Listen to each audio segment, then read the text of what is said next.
Shalom,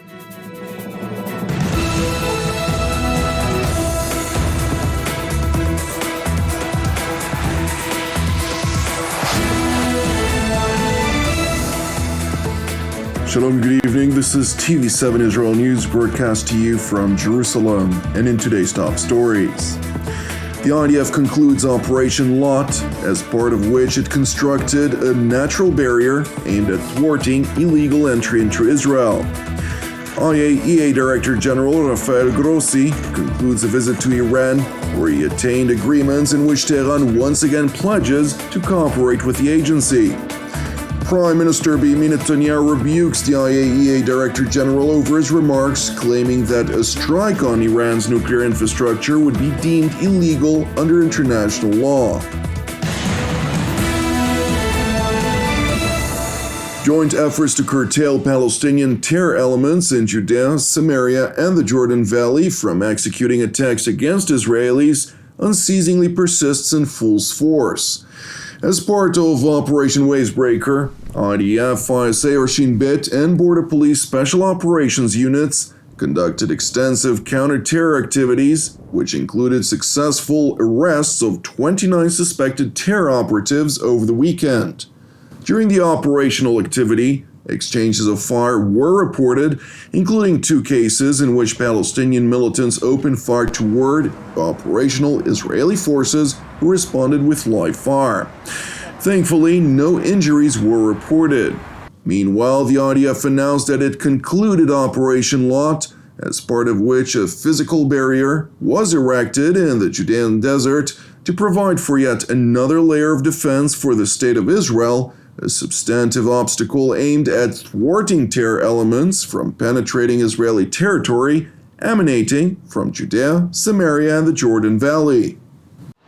אנחנו מציינים היום את סיום מבצע לוט ומעבירים את המקל לפיקוד המרכז ולאוגדת איו"ש. מבצע לוט הוא הביטוי המעשי ליוזמה, לנחישות ולכושר הביצוע של כוחות צה"ל ושל יחידות חיל ההנדסה הקרבית. במבצע קרקעי והנדסי מורכב ביותר השתנו פני השטח, הוקם מכשול משמעותי וסופקו התנאים עבור הכוחות המבצעיים לעמוד במשימה החיונית, הגנה על ביטחון מדינת ישראל.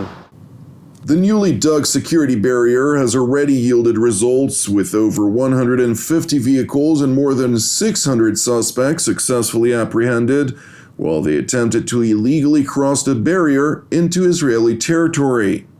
ועשו פה ימים כלילות לשמר מציאות מבצעית אחרת. המציאות מבצעית הזאת הובילה אותנו היום לעמידה במשימה כמעט במלואה, שאנחנו היום כמעט ולא רואים מעבר של פחה ומעבר של פלילי לעורף מדינת ישראל. Making a sharp turn to Tehran, where AIEA Director General Rafael Grossi concluded a work visit yesterday, from which he evidently emerged with a number of agreements in which Iran once again pledges to resume cooperation with the agency. What we have agreed is on a number of concrete actions like accesses that we are going to have to information and places. As you can imagine, this is something that we agree with Iran, and we are going to be reporting subsequently on our conclusions or our evaluations, if you want. But what we decided is that we are going to be having a number of technical meetings starting very, very soon. The Director General of the International Atomic Energy Agency further noted that Iran had once again reinvigorated its agreements to grant the agency access to conduct monitoring activity in several of its nuclear-related facilities. As you know, over the past few months, there was a reduction in some of the monitoring activities, additional monitoring and further activities in the area of verification that we had related to cameras, related to online enrichment mechanisms in terms of flow monitoring systems which were not operating. So we have agreed that those will be operating again.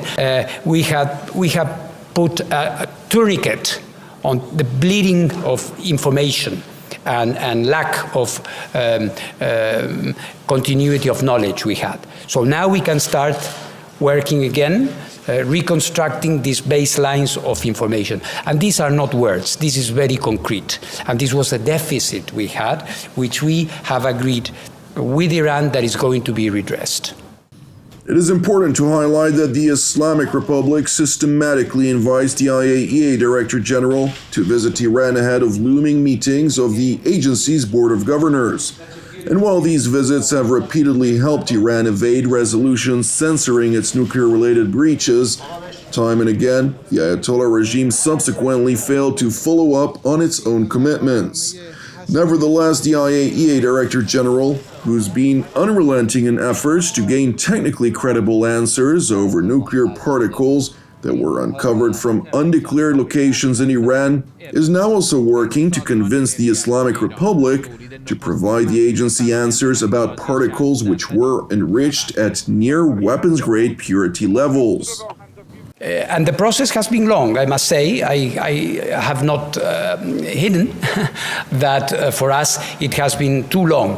But, these things happen. The important, for me, the importance of today is where we are today. And that I believe that an improvement, a marked improvement, at least in terms of my dialogue with the Iranian government, has been registered. I think I was heard, and I hope we will be seeing results soon. We will see. It is important to know that beyond the Islamic Republic's expected evasion of yet another international censor, in spite of its repeated breaches of Tehran's nuclear commitments under the Non-Proliferation Treaty, the Ayatollah regime has managed to exploit the IAEA Director General's trip to Tehran for its own propaganda purposes.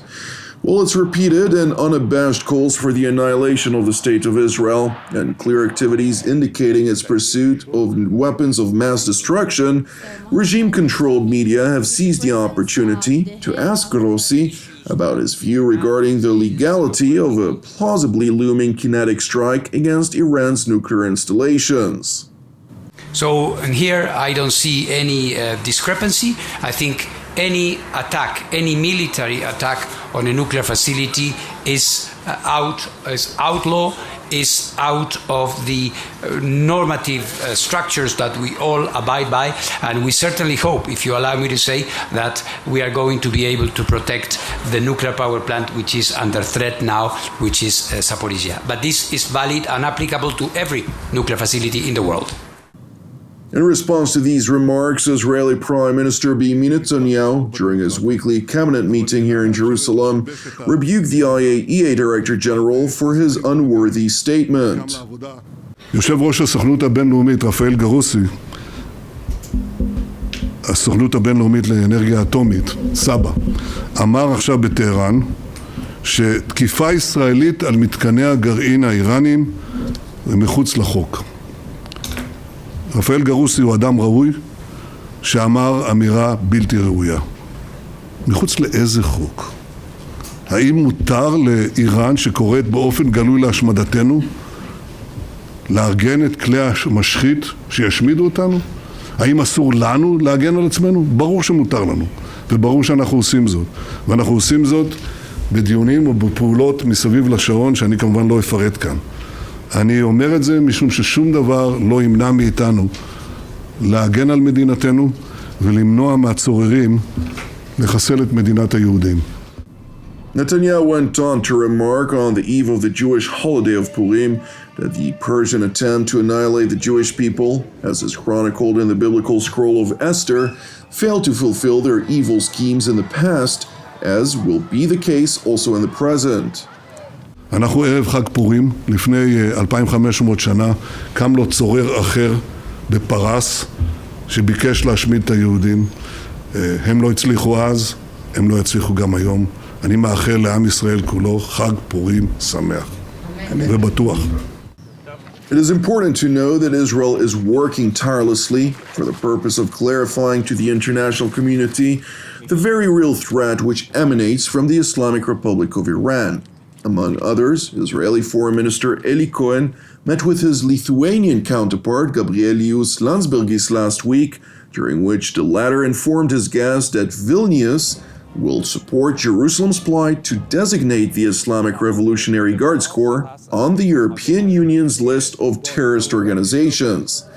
Separately, prior to his trip to Lithuania, Jerusalem's top diplomat also visited Berlin, where he held a lengthy meeting with his German counterpart Annalena Baerbock. During their meeting, the two discussed matters of mutual concern to both Israel and Germany, including the threats which emanate from the Islamic Republic. And while Berlin's top diplomat once again reiterated Germany's commitment to Israel's security, Minister Cohen asserted the need to act. The fingerprints of Iran state terrorism can be seen in the case of Ukraine.